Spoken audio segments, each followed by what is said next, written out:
Hey everybody, it's Cynthia with Global Traveler Lifestyle coming at you again with my good friends. What's your name?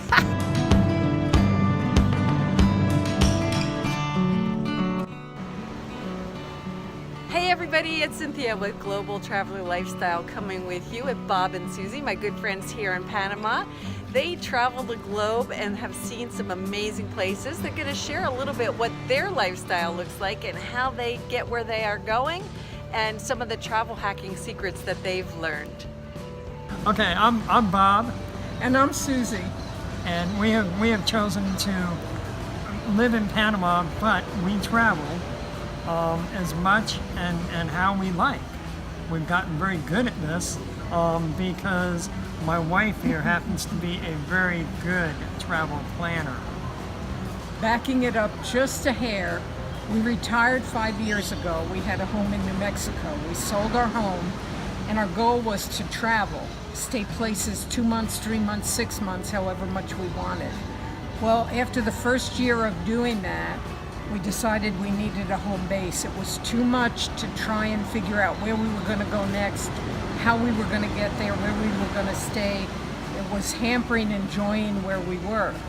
So we decided we needed a home base. We kept coming back to the Gorgona area, so we decided Gorgona was going to be our new home. So, since we've lived in Gorgona, we've traveled to India, we've traveled to China, we've traveled to Europe twice, we've traveled to Russia, did a Russian river cruise, and we absolutely love traveling. We want to travel as long as we can. I don't have a really good back, but we're doing it, and we want to see as many places as we can because we just love travel. We've been to Colombia, Oh, we've been to Nicaragua, yeah. we've been to Costa Rica, and we even did Nicaragua and Costa Rica by bus And from s- Panama. And some people ask us, well, how do you choose where you're going? Well, we have a list of places we'd like to get to someday, but we have a couple of websites that we use. One is travelzoo.com. We get their weekly newsletter, and the other one is Gate One Travel. We've traveled with them a few times, and we have enjoyed the trips with them. And we get weekly newsletters of what's on sale. So how do we decide where we're going? I see something on sale. I turn to Bob and I say, how would you like to go to India? Sure, why not? How would you like to go to China? That sounds good. Let's go to And China. then we look for sales. We don't have an unlimited budget, so if we see something on a good sale, we decide immediately whether we want to go or not, and we start making reservations.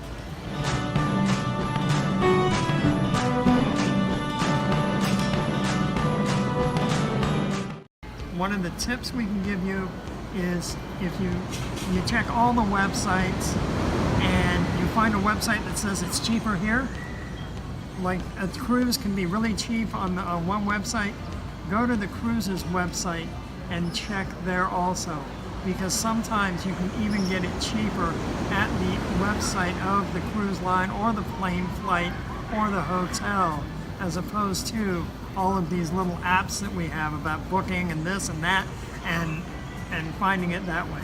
Use those to find it and then look around to find the cheapest prices. And one tip I would highly recommend, although I don't do it all the time, once you make a reservation, don't look at prices anymore. Because you don't want to know if you can get it for $10 less. You just don't want to know that.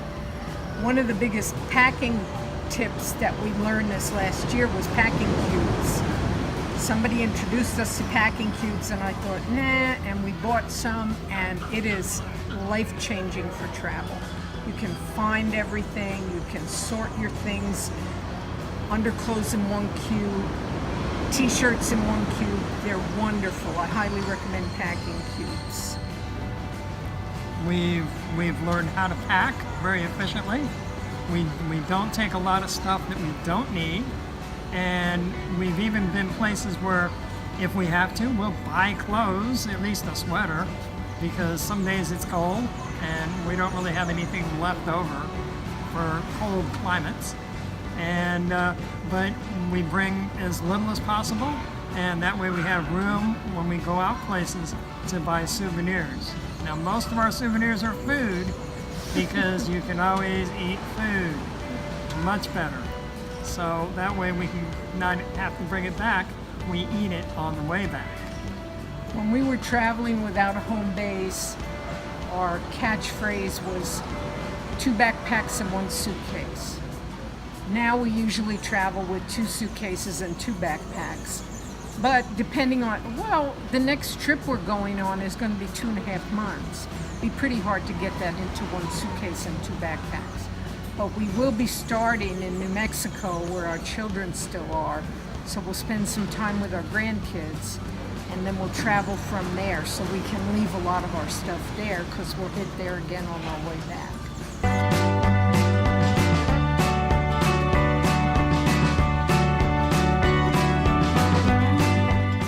One of the challenges that we've had is we have to learn how to plan trips from the back end forward, because it's not so much of where we're going to wind up. Sometimes we have to plan it from where we are backwards to where we're going to wind up, which makes it relatively challenging. For instance, our next trip is a cruise in Alaska. Well, we have to be in Fairbanks on a certain date, and we have to be in New Mexico to visit our grandkids on a certain date.